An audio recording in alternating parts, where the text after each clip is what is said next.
Hi. இரத்த சோகை உடல் சோர்வை உண்டு பண்ணும் அப்படின்னு நம்ம பார்த்தோம்.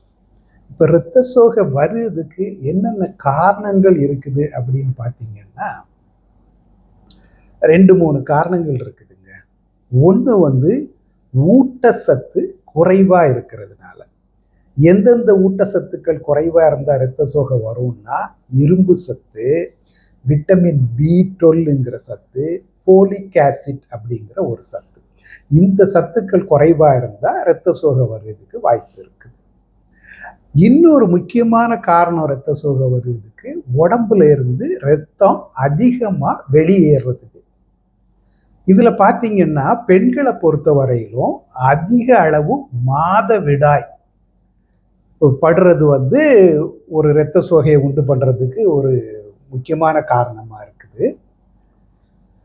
இன்னொரு காரணம் இரத்தப்போக்கை உண்டு பண்றது மூல நோய். இந்த மூல நோயில கொஞ்சம் கொஞ்சமா நம்ம மலம் கழிக்கும் போது ரத்தம் போயிட்டே இருக்கும். அதை யாரும் கண்டுக்க மாட்டாங்க. அதனால கூட இரத்த சோகை வர்றதுக்கு வாய்ப்பு இருக்குது.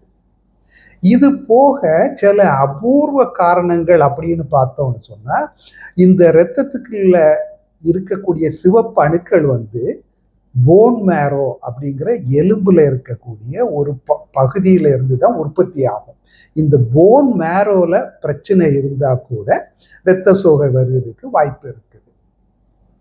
இது ஒரு காரணத்தை பற்றியும் விரிவாக நம்ம வர்ற காணொளிகள் பார்க்கலாம். ஓகே.